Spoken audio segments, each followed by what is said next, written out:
We're going to do an interesting menu today, a new approach to a traditional food. And I just started by putting some fettuccine into water to cook them, and it takes a few minutes to cook. And we're going to do that with a lot of different vegetables. And what I have here is a large skillet. I'm putting a little bit of canola oil and a dash of butter in it, like 1-2 teaspoons. And into this, we're going to start our first vegetable. I have some broccoli here, and I remove, the stem of the broccoli for me is like the best part of the broccoli, except you have to remove the outside, which is very fibrous and tough, But if you remove the outside, then it can be very tender, and that's what you want. So I'm cutting that into like half-inch pieces. And now the floret in the same way, in small pieces, and we're going to start sauteing that first. Here we are, and of course you can choose any vegetable that you want. Here we are. Maybe I should check my pasta now. I want to stir it so that it doesn't stick together. You want to be sure that it's boiling. Here we are. Okay, and then I have my broccoli in there. The second vegetable that I put in there is the scallion. Those takes a little longer to cook. That's what I started with, the broccoli and scallion. Now it's kind of fashionable to do those pasta with a lot of vegetable in it. Pasta primavera, springtime pasta. And this actually started in New York at Le Cirque in 1974, when Le Cirque opened. Cirio, the owner, decided to do a new type of pasta. And one of my friends, his name is Ed Giobbi, who is a painter, but a great professional cook, gave a recipe that his grandmother actually used to make. And it is actually a tomato salad. It's diced tomato, like I'm cutting here, and you put them into a bowl with chopped onion, a lot of basil, some olive oil, salt, pepper. So to that one, it's basically a tomato salad. And in that tomato salad, you cook the pasta and drop it in the raw tomato salad. So it's a raw tomato sauce, like a tomato salad. And he put the pasta directly in it, and it's absolutely terrific. So I have my second vegetable here, and I have also some mushroom that I'm going to put in there. Cut them in 4 pieces. They'll be good in there. And the corn. The corn I'm going to cut right here because they're going to go with the tomato. We're going to use that with the tomato at the end. Here we are. So 1 ear of corn like this. Be sure to slide your knife and move the blade forward, to cook it the proper way. And remove all of the corn. This is nice tender corn. I'm making a mess on the table here. That will go at the end of the recipe. I think we're ready now to add the second vegetable, which is this one. And maybe a bit of salt in there. And I'm going to cover it so that it can steam a little bit. And while this is cooking, we're ready to put those vegetables in at the end only. We're going to do a base kind of pesto. The pesto sometimes is done into that mortar and pestle, doing that type of thing. That's where the word comes from, actually. But there we're going to use one of those tiny coffee grinder, putting some basil in there, and a little bit of tarragon to intensify the taste of the basil, because the tarragon has that type of licorice taste. A couple of cloves of garlic I'm putting in there, maybe even 3, and a little bit of water to help in the grounding, And that will take seconds, to make a puree out of that.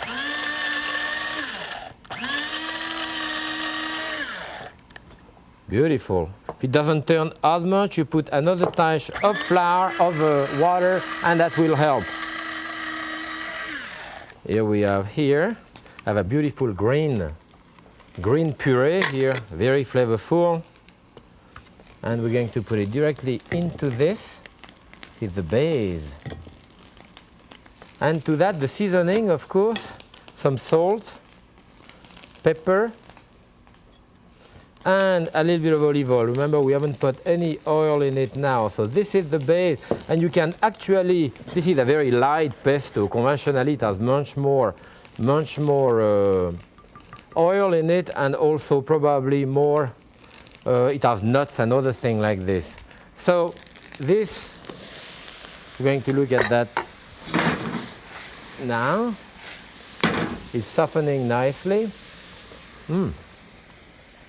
Can put the rest of our vegetable now. So as you can see here, the proportion of vegetable is at least as much vegetable as pasta, maybe even more vegetable than pasta. So what we want to do here is to remove our pasta, which now should be cooked. I'm going to check it. You know, you want this to cook 7-8 minutes, depending how you like it.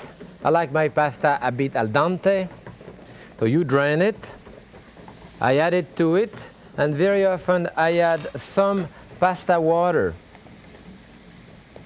because it will absorb it, you know. We're going to toss this. Might as well toss it with that. See, the pasta would be beautiful served by itself, just like this. And if you stay 1 minute, 1 or 2 minutes more, all of the liquid underneath is absorbed. What we want to do now is to bring it, serve it directly to the table. Can put some of those underneath here. It has a nice light green color. And of course, the vegetable on top. This is a kind of fettuccine. It has more vegetable than pasta. So pile it up with the vegetable and put a little bit more pasta on top. And this is the way we're going to serve it.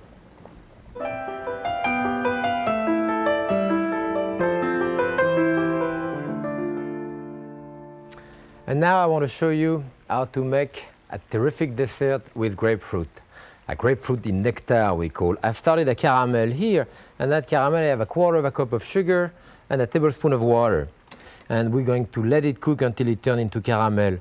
I have those red grapefruit here, taking a few strips, and notice that I'm using a vegetable peeler. This is a good one, actually. And piling it up together to do what we call a julienne, that is a thin strip made with the skin. And you can candy it, though it's used now a lot in candy making and so forth. But if you candy it, the best thing is first to blanch it.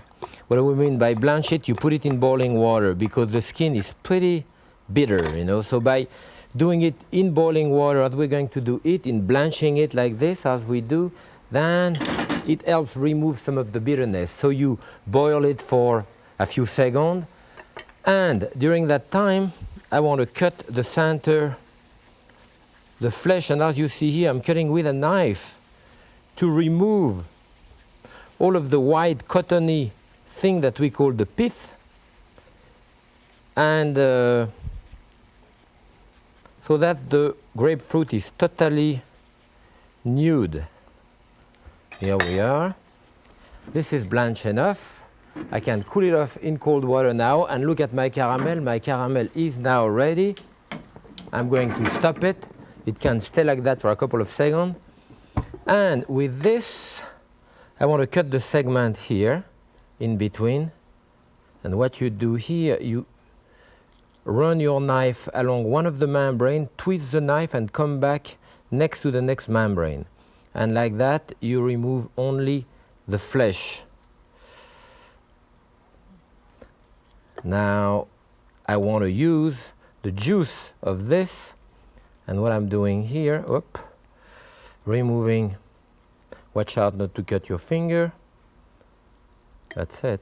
And there I want to put the juice, and the juice is going to help me to stop the cooking of the caramel here. Pour it slowly. That's it. That's going to melt the caramel, and in addition to that, we're putting a little bit of Cointreau here, which is an orange liqueur in there, and a little bit of grenadine for color. This is going to be our sauces. So we mix this. And if this had a chance to cool, it would thicken to the consistency of a nice syrup, like maple syrup. And as you can see here, all I have left is the membrane, you know. So, let's going back to the skin here. I'll take the blanch skin right on top of that, and frankly, I'm doing that quite fast here, but you should do it and let it marinate together. You know, that juice will be quite concentrated. You would put it on top of your grapefruit and let it marinate like that for a couple of hours and serve it cold. It's really a delightful type of dessert. A bit unusual taste, and you can change. You can put Grand Marnier instead of the Cointreau, of course, or another type of liqueur if you feel like it.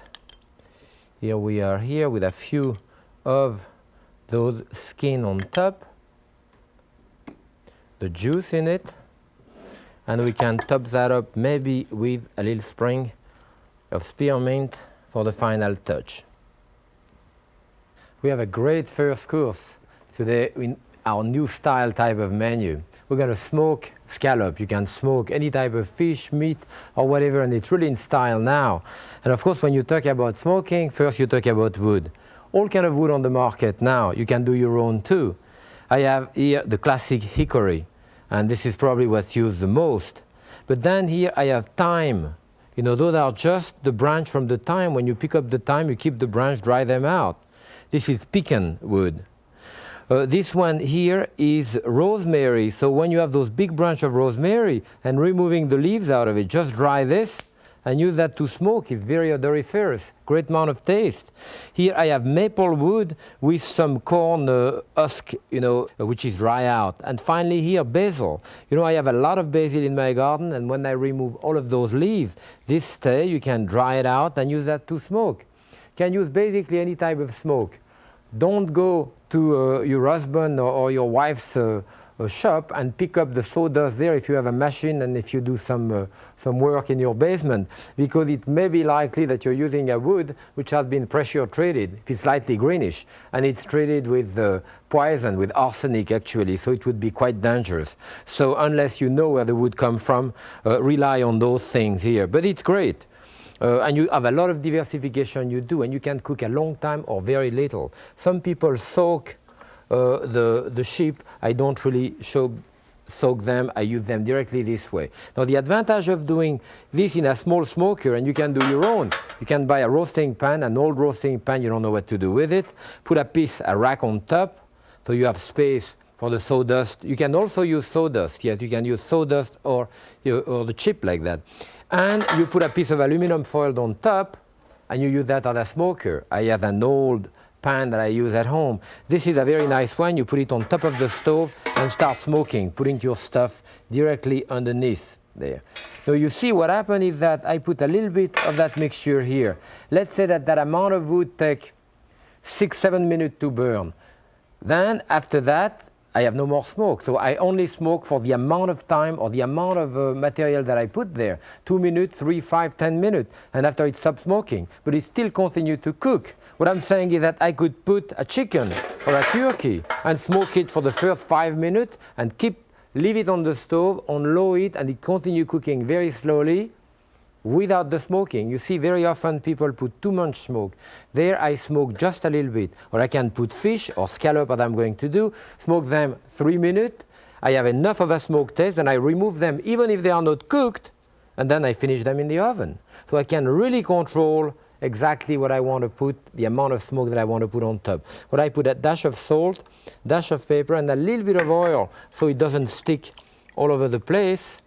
And you want to put that on top there, you know. I do shrimp, I do salmon, I do, you name it, you know. And it is a great way. It's actually quite a low calorie, I mean, except for the fact that you have to put a little bit of oil so it doesn't stick to the pan. That's all you put in it, you know, and you can have it this way. Then eventually you close it. This slide in, you know. And you press that on to really keep it tight. And that's how you smoke it. Put it on the stove.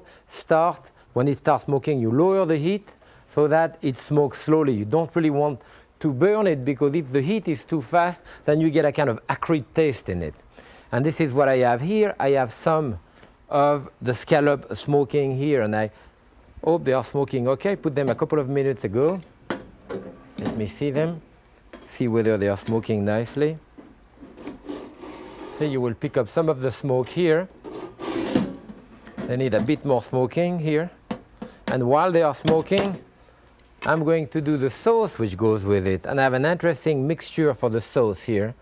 I'm going to do that with red onion that I have here, which I'm going to slice and chop rather fairly coarsely. This way. If you feel that your onions are very strong, what you do, you rinse them under cold water, wash them, and that will take some of the hotness out of it. You can see it smoke a lot now. I may reduce it a bit, you know. And another thing too, I think that it's good to do it outside. I know that if I do it inside, I get into problem. I have a little bit of orange juice that I'm going to put in there, because it can really smoke your house. You want to smoke the fish, not the house. And it's not even a question of the smoke itself, it's a question of the smell, you know, and it really stays into the house. So it's good to have a little camp, a little fire outside, and do it directly outside. So what I have here, a little dice of tomato. As you see, I took the seed out of the tomato. Probably about enough here. My tomato. Then I put some orange. See, the acidity is good in there. I've done that with grapefruit or orange. So the tomato, orange, onion type of mixture goes well together. So that's what I'm going to do. I feel that I probably have close to enough smoking here. So I'm going to stop it and just leave it in the bowl itself, I mean in the container itself, so that it continues cooking a little bit in the smoke, because it has been cooking for maybe 3-4 minutes now, but I have enough smoke. I know it should be slightly golden on top. Again, it's a question of taste. You may taste it and say, I like it, but I like it with a more intensive, stronger taste of smoke, so leave it a little longer. Entirely up to you. As I say, with that type of technique, you can control the amount of smoke. Smoke is very fashionable now. A lot of restaurants smoke. And as I say again, it's a question of the right wood to find. But it's a new way of cooking, you know, it's a new style of cooking, the smoking. Although cooking or smoking is not new at all, it's one of the oldest way of preserving, whether it's fish or whether it's meat, you know. You see in the center of that orange here, it's kind of a bit woody in the center, so I'm going to remove that. When you follow a recipe, you know, you try to follow a recipe so it works, but you know, occasionally, if the recipe tells you that it takes 25 minutes in the oven at 400 degrees, and after 15 minutes it starts to get black and smoky, you do remove it, you know, even though you still have theoretically 10 minutes to go. So you have to do that. For example, you do, as I say, an orange here. If it's a bit woody, then you change. Okay, so I have my mixture there. I'm going to put some red vinegar in there. Yeah, maybe a little more. Salt, nice ground pepper, and some olive oil here. And of course, as I say, I put at the beginning the juice of an orange, you know. Okay. And now a little bit of cilantro. Now you may like or you may hate cilantro. People love it or people hate it. So if you don't want to put that, you put basil or something else. But I love cilantro, so I use it a lot. Actually, I also use the stem of the cilantro like this. We freeze them at home, put them in the freezer, and use them in beans dish. Even the root, it goes very well. But it is very pungent, and you may, as I say, like it or not, so it's up to you. In any case, this is a beautiful, colorful sauce. Let's see our scallop now, what they look like. I do shrimp this way, big shrimp, and they are really terrific. Look at that. So this I can feel are barely cooked. I can see the texture here. I can tell they are soft, like this, and they are just about perfect this way. Remember, I put a little bit of salt, a dash of pepper on top of it. So we are basically ready to serve it here. What I would like to do is to first arrange a little bit of the sauce directly in the plate, you know, around. And as I say again, you can serve it without the sauce, you know, just by itself, maybe a bit more orange here. And then I can take those scallops. You see, I can place a couple of scallops on top here. Look at that scallop, for example. If I cut it, you will notice the inside will be creamy, beautifully creamy white. You see, as opposed to slightly golden outside. And I would say that with 3 scallops like this, or maybe a 4th one, I'll cut this one too. That would be more than enough of the first course for our dinner. And this is a great new dish to start our menu. You know, it's always great to investigate new way of cooking. And as I say, you know, smoking now is big and people love it, and I love to do it. Those scallops particularly, you know, have 1/3 of the amount of cholesterol that you would have in shrimp, and it's quite good. The scallop done on the type of very acidic sauce, the mixture and the little dice of orange and tomato and the cilantro make it not only different but very exciting. Then the main course, we have that vegetable bouquet with the fettuccine. Now there is 6-7 different types of vegetable I have in there. There is a high amount of fiber, rich in vitamin C, rich in high soluble plant fiber. This is a really good, and the pasta, you don't have that much pasta, and as you see, I didn't really put a minimal amount of oil in it. And with that we have a salad. With the salad, after the salad, we're going to have that delicious dessert, that grapefruit nectar, which is done with the caramel. And not only the caramel in it, but a little bit of Cointreau. If you don't want to put Cointreau, you put another liquor, or you eliminate the alcohol if you want. And a little bit of grenadine, very refreshing and great.